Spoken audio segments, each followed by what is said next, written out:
transit heading back from the West Coast. Who's Mike? Michael K. I will be familiar with his work. along with Don and Peter. And this, of course, is ENN, brought to you by Security Dodge. Go see Michelle Scalisi and Get some! Yeah. Stereo Why Michelle. stereo? I don't know. It's a Friday. We can do what we want. That's damn right we can. I'd like to start off by saying good evening to Don. Well, this horse is on its way to the glue factory. That's not what you want That to was hear. so sad for the horse. Yeah, when you think about what's happening, you know what I mean? Like the fact that Don's there with the horses. With the horses. The horses, if you will. That's good evening to Don and Peter. I didn't pack the cloth button. Oh, no. And Don. Complaining about the negativity of Michael K. That's One of the new female rappers out there. That was very... I don't know. Oh, boy. Don again. Oh, that was the sound? Yeah, see? Don, that's not death rattle? I think if the horse makes that noise, as Don would say, glue factor. Oh, boy. A lot is going on here right now. Peter. There's a rumor out there, Don, that every horse you've ridden, they had to immediately euthanize. That's even worse. That's just not nice. what That you is said. worse, isn't it? That was sad. That's just not nice. Don and Peter again. The Roots Picnic? Actually, I I'm not just looked familiar. up. You're familiar with the Roots, right? Maybe I'm it's not just a sure. coincidence, but the name of my horse is euthanasia. Is that true? Yeah. No. By the way, Don just fought through that drop. He really did. Sorry. It was like Joey Clams fighting through Don Oh, yesterday. man. Do it again. All right, here we go. The Roots Picnic? I'm not familiar. You're familiar with the Roots, right? I'm not sure. The caller that inspired the point guard. I just turned 30. I'm losing my hairline. I got a sweater vest last week. And Joey Clams. By the This way, is the playoffs. You don't dance. I love how the caller is like legitimately concerned. Yeah, I love it. And he was 30. But he's seeing that he's doing. You issued him a warning. Yeah, I'm trying to help people out. Like you be mindful. Of course. You got to Just- be mindful. Just be mindful of these things. Being mindful is important. Speaking of being mindful, Peter, don't we have a very special giveaway on ESPN New York? Look at that. It's just are a you tradition like no other. Are you kidding me? You talking about the home team? Oh, the home team, of course. Oh, Who yeah, else would come I be on. talking about? Go to the ESPN New York app That's right now. right. What are you waiting for? Click on travel with the home team. You Do might it. get a trip to Beantown with the boys from the Bronx. You kidding me? I don't know who those people are, but I'm glad you didn't say the name. You can't. It's all brought to you by Corona, the official cerveza of Oh. Major League Baseball. I mean, how else can you do that? Come on. I'm the Kidding? goat. That's I'm the goat for a reason. That is pretty amazing. That is So pretty amazing. ENN is AKA catch up on all the reads that Peter forgot. No, it was only one. It was actually no. It was a very good day. We got Beach Bash in there. That was you, Don. You set that one up very nicely today. And since we're talking about an unnamed team, let's get you the Yankee pitching matchup tonight. Brought to you by Why not? CertaPro Painters, because a lineup's not going to happen for a 10:15 game. first pitch. We don't get the 9:45s. We ain't getting the 10:15, but we do know that it's Marcus Stroman for the Yankees, 4-2 with a 2.76 against recently new starter for the Giants, Jordan Hicks. Remember, he was a reliever for the Cardinals. He is 4-1 with a 2.33 ERA this season. That is the Yankee pitching matchup tonight. Look brought at to you you. by CertaPro Painters. When choosing a painting professional for your home or business, the choice is simple. Choose happy. Choose CertaPro Painters. You give good lineup. Thank you, Don. I appreciate that. Also, we found this in the archives. Go and grab your cleanest suit and go and comb your hair. We're going on a b-ball adventure. Ramona Shelburne's there. And I guarantee you one thing, then it guarantee to me. Bad line. Didn't work. You will see Brian Windhorse because it's Windhorse at sea. Windhorse at sea. Sing along. Windhorse at sea. I think that's Willie Wilson. Come and go with me. It's Windhorse at sea. LeBron James was my best friend. So, Well, that's verse 2. I started going deep into his biography. there's a lot going on there. That was great, though. You know what? It was better than I remembered. I got Yeah. to tell you, though, nothing makes me feel like a bigger loser. Oh. on planet Earth. Well, that's sad. And this, by the way, all of you should be included in this. Interesting. Don, Michael, Anthony, the whole radio station. Then the fact that we've done this entire bit about Windhorse for 5 years. Oh, sure. There has never been an acknowledgement from Windhorse. Like, We suck. Like, by the way, it's like it's Brian Windhorse. With all due respect, he does a great job, but we're not referencing Tom Cruise and hoping that he's going to hear about it. It's a guy who covers basketball and works for our company, and we're on the biggest radio station that the company owns, and we've been doing a bit about the guy for 5 years. Don, there's not a sniff, not a retweet, not a mention. I'm assuming then bad guy. Now, well, I think Torts nailed it. So here's the question. Do you think that he has never heard it or heard about it, didn't take to it, and ignored it? Yeah, it's probably the latter. I'm sure he's heard about it. Yeah. We run in the same circle, so he either is a bad guy, which I don't think he is. I don't think he's a bad guy. Or it's that he's not sure where we're coming from, thinks maybe we're making fun of him, and has choose to ignore it. Yeah, if anything, good guy doesn't want to call out fellow coworkers about a song he thinks that is us making fun of him. But honestly, he should be flattered. It comes from a place of love. Peter's a big fan. Windhorse in space! Talking about him and his ubiquitousness or some whatever it is. That was a nice try there, Don. I know. I liked it. Don, you get nervous for the race? No, I'm nervous for the horse. R.I.P., little guy. Oh, we'll be seeing that down the road, I'm sure. Yeah, and a bottle of came Elmer. over last week, actually, massaged my inner thighs. You know what? We didn't play that back enough this week. Oh God, it was so good. Because I was looking back, I realized it was like 2 weeks since I looked at my short list for Drop Madness next year, and that had to go into the nether region. Yeah, perfect. I just wanted to know. Oh, It's yeah. going to be really tightly contested nether region this year. I love Bobby. Michael Spink standing with me with my nightstick in his hand. I got to tell you. There is a clear, in my opinion, number one, and I'm going to say this and Peter's going to get mad at me, Duke seed. Oh, boy. That's just, it's there. It's always going to be there no matter who comes up later in the year. It's just going to... It's a really dumb... Hang up on it! Hang up on this idiot! It is a real... Don, please! I put that... you keep everything in order. That one's just at number one and it hasn't moved. It was a That moment. might win. It was a moment in time. But it is crazy that we're not even through May. Like 10 months away, and it's a thing. I've got 16, I think, in each region already. Horse manure. Oh, yeah. Jeez. It's a good... Spit in your face. Oh, boy. Spit in your face, too. That is... We had some very good moments, guys. Very, very, very good It's a moments. good show. It's a great show. It's a great show. I encourage everybody to listen. As we've talked about a little bit today, the Mavs did beat the Timberwolves last night. It was pretty much over when it started. Luka Doncic had a monster first quarter, 21 of his 36 points. They built up a 29-point halftime lead, did the Mavs. It was the largest at the break by a team that had a chance to clinch a finals trip in NBA history, and they won Game 5 124-103 to reach the finals for the third time in franchise history, and the first since winning in 2011 when Jason Kidd was the point guard. They beat LeBron and the Heat, if you remember correctly. I think we should bring back that Nike ad during the final, Peter. Which one? Jason Kidd. Remember that one? No. Back in the 90s? No. I like the room he's in that gave him an echo. Isn't that cool, Peter? I don't remember it. Joe Leo, find it. You'll find it Find right there. it. Find it. Jason Kidd, the truth.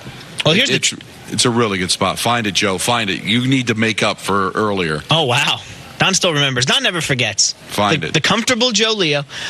Jason Kidd talking about Luka's leadership. Yeah, I thought you talk about our leaders. Luka came out and set the tone offensively and defensively. I thought he let everybody know he was ready to play. I thought we followed his lead. I thought, again, for a half, we played at a high level. And in the third quarter, I thought we continued to play there and we continued to keep our lead. And I thought, again, Luka he was able to be aggressive. And then Kai joined the party. And when those two are going, again, for them to come back after maybe not a game 4, those two were at a high level, and they carried us tonight. Who does he, don't say Jason Kidd, who does he sound like? Just like Kidd. Yeah. Trying to think. We've played sound that sounds just like Jason Kidd all year, and that we haven't played Jason Kidd a lot at all. Kyrie Irving, how does this moment feel? It feels great, man.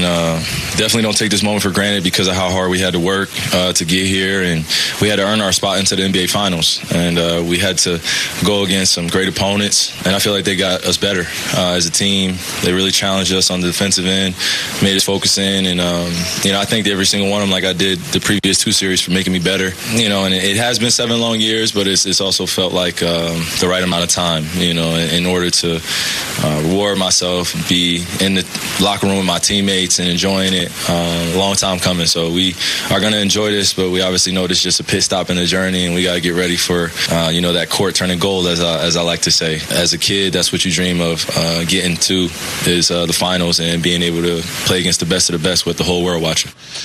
This was a topic today on ESPN proper. Which team has the better duo, Doncic and Kyrie or Brown and Tatum?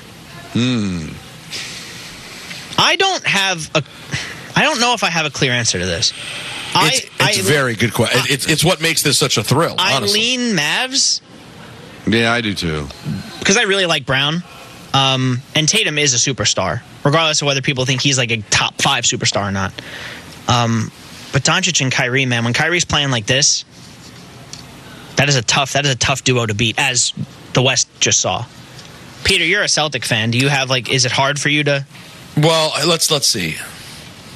What if you rank the 4 players? Well, that's what I was going to start with. So shut your face, Fauci. But I would say, God, it's so hard between. I guess Luka's one. I mean, maybe he's ahead of Tatum by a hair.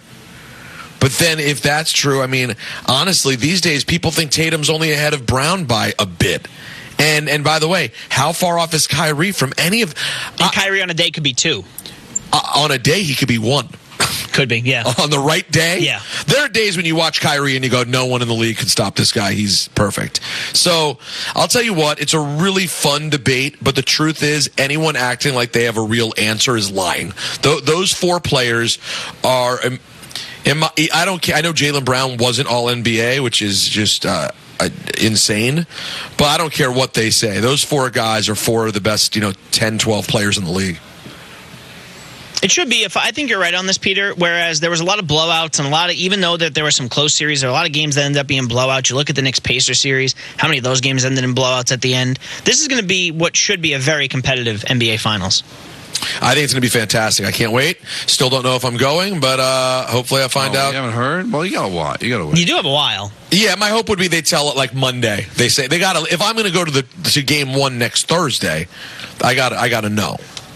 Well, one guy that might be there, Kristaps Porzingis, seems to be doing Give me an well. update, baby. He's participated in parts of Friday's practice, and Coach Joe Mazzulla said he's pleased with the center's recovery from his right calf strain.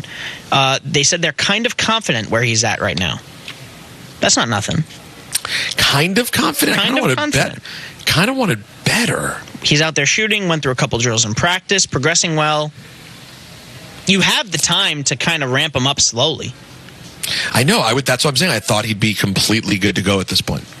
Well, listen, I don't know. I mean, remember how they said Giannis, there's a chance he can come back in that series? And that was really never going to be a thing. And then when Porzingis had the injury, it's like you're looking at conference finals. I wonder what this injury would be looking like if we're talking like middle of the regular season. Like, is this like he's going to be out for 2 months? Like maybe he's pushing himself. Maybe Giannis tried to push himself to get back from this calf strain. That's obviously a lot more difficult to come back from than just, your garden variety injury. So something to keep an eye on, of course, but the Celtics have been doing just fine without him. But it'll obviously to be at full strength against the Mavs. Yeah. I think that's the difference, though. I think that minus Porzingis, they could lose this series. I think with Porzingis, he creates enough of a matchup issue for basically everyone, including Dallas, that I love the Celtics if, in fact, they have Porzingis. Oh, you'll love this one. This is in the article by Tim Bontemps on ESPN.com right now. The quote from Joe Mazzulla is, "I'm confident where he's at on whatever day today is." Okay. Thank you. That's great. That's just great. You love to hear it. Yeah. Now, you'd mentioned this, Peter, and I'm really curious your take on it, because Gable Steveson, I should say, who I knew as a WWE superstar, and an Olympic gold medalist, of course, signing with the Bills, I guess, as a defensive lineman. He's one of the most dominant college wrestlers in NCAA history. He signed a standard rookie 3-year deal and will set out to join Bob Hayes, as you said, as the only other athlete to win a Super Bowl ring and an Olympic gold medal. He's 6'1", 275. Peter, I know he's an amazing athlete. Like, I didn't know much about a football background for him, if there was any. Like, do you think? I mean, I'm not expecting him to be like a 10-sack guy, but do you think that with the way that he's built and his mindset, like, he could be a contributor on a Bills team that probably has big aspirations this season? I have no clue what this guy's skill set would be in football. I don't know how, like, was he a serious football player? I gotta look it up. Because to be at the level of wrestler that he was, how much time could you have for serious football? He has never played football at any level. At any level. D-line, Don. D-line. A lot of technique there. And it's funny, he's not a hugely imposing guy when you see him, in my opinion. How tall is Gable Steveson? 6'1", 275. Yes. Okay, that is pretty big. But when you're honest, let me just say this, though. But compared to other D linemen? Exactly. That's what I was going to say. So, like, he sounds big, but, like, to be a guy who's getting blocked by Trent Williams, he doesn't feel that big. So that's going to be interesting. I'm curious to see. Fascinating. And they signed him? It's an actual signing? 3-year standard rookie deal. Okay. So they're I guess whatever he went to the facility and he worked out with them, whatever. They were impressed with what they saw and think they can get something out of him. So, but these NFL contracts aren't guaranteed. Matter of fact, the NFL actually has the right to go to your bank and take the money out if they want. Is that right? Yeah. So I did not know that. Very little risk for the Bills. Wow. That's amazing. So we'll see what happens with that. That's kind of an interesting story to keep an eye on here. And for some of you thinking that's a local story. The Mets have made some moves today, Don. Curious your thoughts. Christian Scott, the stud pitcher, the stud prospect pitcher that they had, and Brett Beatty have been sent down to AAA. And this is a day, of course, after designating Jorge Lopez for assignment. One of the things we didn't play from David Stearns a couple days ago was that it's going to be untenable to have Brett Beatty and Mark Vientos both on this roster, both without a spot, and trying to give them as many at-bats as they need to continue on and be successful. So I guess Beatty was the odd man out there because Vientos has really just been hitting better. Well, the writing was on the walls. Batting average was down to 227 after a pretty quick start to the season. And the Scott stuff is just because of this trip to London. He's going to, miss time, and they want him to get a start down in AAA because I guess they're getting some time off the front end and the back end of this trip. So I think that's what they were just trying to do, is just not have him sit idle because of this yo-yo, let's forward baseball, because it's doing so well in this country. Get people in London excited about it. Morons. Michael will be going there. No, good for him. He's going to do a great job, but stop. Will you stop? Stop it. Stop it. The Mets have also selected the contract of Jose Iglesias, the 34-year-old. You guys remember him. Hasn't been in the MLB since 2022.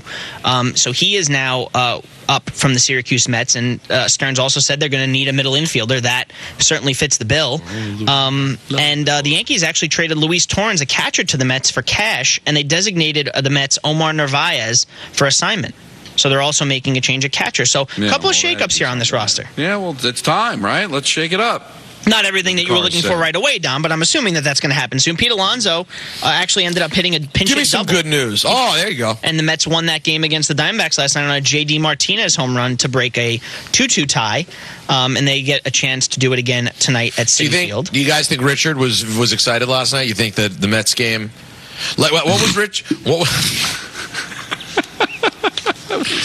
was... That was you, Don. That was...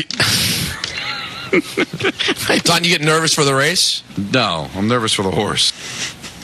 And by the way, that sound, let's play it again. What do you mean, this one? It sounds like the horse at the end of the race, the death rattle. After Don gets off that poor horse's back, that's the sound it makes. One more time. Harness race. I'm not on the horse. That's so good. What noise was he making? The first time that Michael hears that one, there was something else. Oh, the Fauci thing that Michael's going to learn when he comes back. Yeah, a lot's happened in the last week. You know, I'm very excited. Very excited for this weekend, guys. I ordered all the. Hey, Donnie. Yes. You remember the Time Life Mysteries of the Unknown series? Oh, sure. Yeah, I'm going to be locked in this weekend reading about Stonehenge. What about Stonehenge? Shut up, Fauci. You wouldn't know a damn thing about it. You're too busy injecting your Fugazi vaccine in people's arms to appreciate nature. But I'll be locked in. This weekend, me and Rogan are going to get together, drop some shrooms, and get into a big old YouTube orgy. Learn about some of the past wars that you don't know about, some of the most important things that affect this great nation. You think anything about the Tyson Fury postponement, Rogers, is legit, or do you think that there's something more to that? Well, here's the thing. Tyson Fury's fight isn't postponed, Fauci. Mike Tyson, Jake Paul is postponed. But you wouldn't know. You probably have a syringe stuck in your eyeball, you quack. Well, you would think that maybe Tyson's problems are because of the vaccination. You know, that is a good point, Donnie. He did have an ulcer. So that could be related to any numerous vaccines. Just ask my friend Bobby. That's as good a time as any to say that was ENN brought to you by Security Dodge. Yeah. Shop 24/7 at securitydodge.com during their Memorial Day sales event. Have a great weekend, everybody. Just enjoy. And you too. Good job, Anthony, the whole week. And if you did miss it earlier, Tyson Paul is off. No longer July 20th. They're going to make it up later in the year because of Tyson's ulcer flare-up. Don, good luck on the horse. And most importantly, good luck to the horse. Go Rangers, and we'll see you guys on Monday.